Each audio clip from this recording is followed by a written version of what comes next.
ये नौकरशाही के लिए आरी चेनशॉ है। Department of government efficiency, do.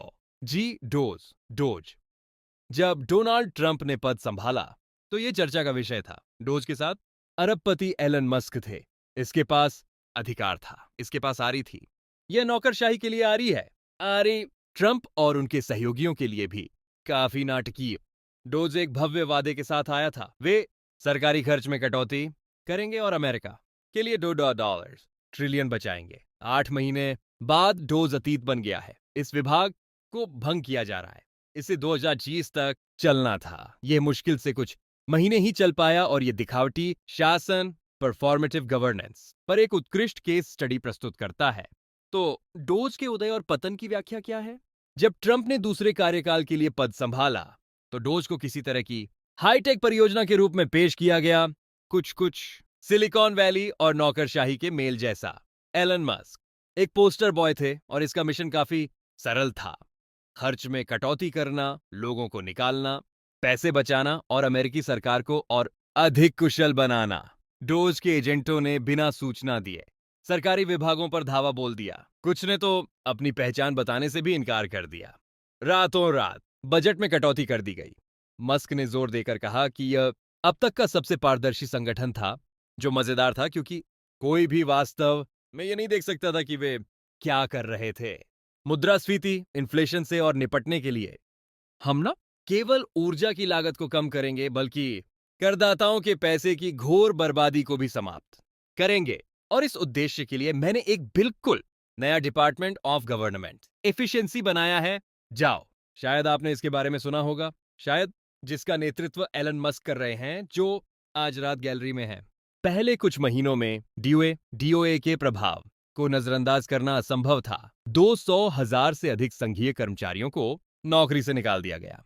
अन्य 75,000 ने स्वैच्छिक सेवा समाप्ति बायआउट्स ले ली। पूरे विभागों को बदल दिया गया। लंबे समय से चल रहे कार्यक्रम रातों रात गायब हो गए और डोज के कर्मचारी वे अपने मुख्यालय में रहते थे। और मेरा मतलब सचमुच है। रिपोर्ट्स बताती हैं कि उनके पास कपड़े, बिस्तर और अस्थायी डॉर्म आवास थे।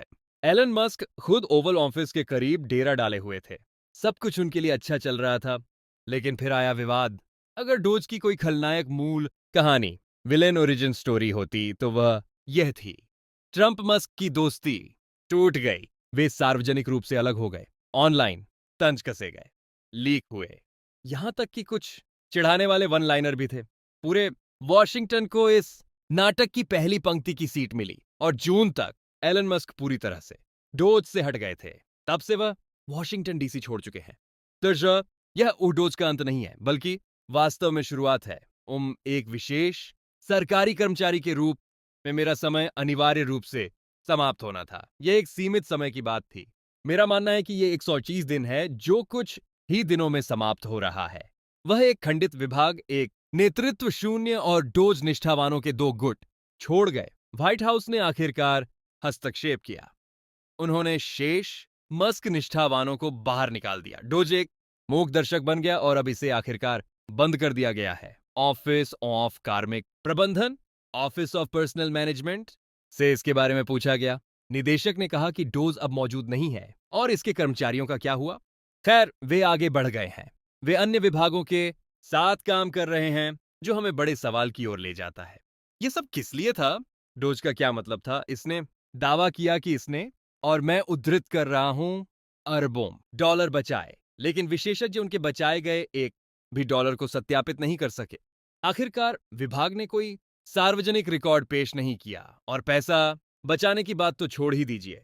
पिछले कुछ महीनों में सरकारी खर्च बढ़ गया है। जहां तक संघीय दक्षता, फेडरल एफिशिएंसी की बात है, उन विभागों से पूछिए जिन्हें डोज ने अस्त व्यस्त कर दिया था। वे अब अपनी टीमों के पुनर्निर्माण के लिए संघर्ष कर रहे हैं। जितना अजीब लगे, तो इसने बस बहुत सारी अराजकता पैदा की और फिर कुछ नहीं दिया।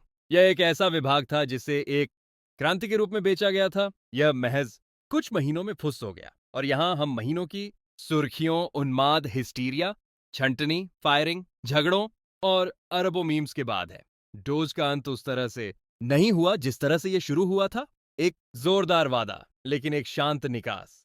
कोई बड़ा सुधार नहीं हुआ, कोई बड़ी बचत नहीं हुई, कोई सरकारी क्रांति नहीं हुई। बस